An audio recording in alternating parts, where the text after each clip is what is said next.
Hello, second grade language arts. This is going to be the new book that we're going to start. I know some of you were in the middle of projects. Some of you, we were presenting our projects, but because of this craziness, I grabbed this book today when I went into school. I know one of the classes actually picked this book, so I thought it'd be great for all of us to just go ahead and do. I'm going to read the first chapter. Your objective is just to answer the questions in the form whenever you listen to this. If you want to buy this book, feel free. If you want to get on Kindle, feel free. But I will be reading it aloud, so you won't necessarily need the book or the text. But if you like to physically hold the book in your hands, that's great too. I just don't have one that I can let you borrow. So, Clementine by Sarah Pennypacker. Chapter 1. I have had not so good of a week. Well, Monday was a pretty good day, if you don't count hamburger surprise at lunch and Margaret's mother coming to get her, or the stuff that happened in the principal's office when I got sent there to explain that Margaret's hair was not my fault, and besides, she looks okay without it. But I couldn't because Principal Rice was gone, trying to calm down Margaret's mother. Someone should tell you not to answer the phone in the principal's office, if that's a rule. Okay, fine. Monday was not so good of a day. Which was a surprise because it started off with two lucky signs which fooled me. First, there was exactly enough banana slices in my cereal, one for every spoonful. Then, as soon as I got to school, my teacher said, "The following students are excused from journal writing so they can go to the art room to work on their Welcome to the Future projects." And I was one of those students. So instead of having to think up things to write in my journal, which I hate, I got to glue and paint stuff, which I love. Margaret was in the art room, too. When I sat down next to her, she threw herself across the Princess from the Future mask she was gluing sparkles onto. "Remember the rules," she warned. Margaret is in 4th grade, and I am in 3rd. She thinks that makes her the boss of me, and I hate Margaret's rules. "You can't touch my stuff," she said, which she always says. "Why?" I said, which I always say. "Because it's the rule," Margaret said, which she always says. "Why?" I said. "Because you can't touch my stuff," she said, and then I pointed out the window, which wasn't exactly lying, because I didn't say there was something out there. While Margaret was looking out the window, I accidentally touched her mask.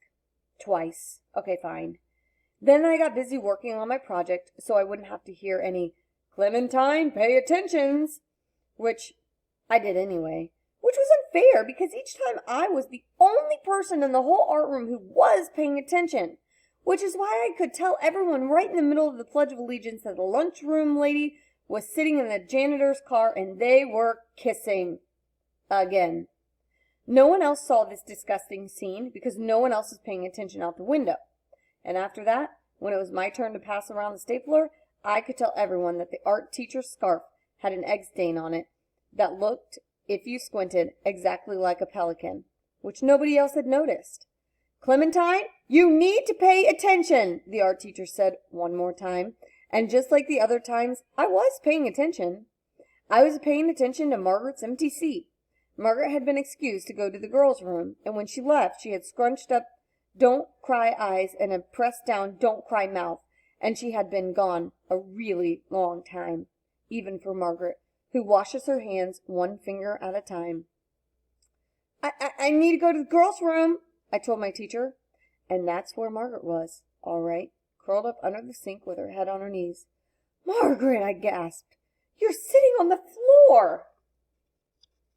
Margaret hitched herself over to the side a little so I could see. She'd placed a germ-protective layer of paper towels under her. "Still," I said, "what's the matter?" Margaret pressed her head down harder into her knees, which were all shiny with tears. She pointed up. Lying on the sink next to a pair of "do not remove from the art room" scissors was a chunk of straight brown hair. Uh-oh. "Come out, Margaret," I said. "Let me see." Margaret shook her head. "I'm not coming out until it's grown back." "Well, I think I see a germ crawling up your dress. Margaret jumped up out from under the sink. She looked at herself in the mirror and began to cry again. I got glue in my hair, she sobbed. I was just trying to cut it out. Margaret's hair was halfway down her back, long. It was hard not to notice that the whole part over her left ear was missing. Maybe if we evened up a chunk over your right ear, I suggested. Margaret wiped her eyes dry and nodded. She handed me the scissors, and I cut. We looked back in the mirror. It's like bangs. I tried to cheer her up, sort of. Except bangs are in from hair, not the sides, Margaret reminded me. Then she took a deep sigh, picked up the scissors, and cut off all the hair over her forehead.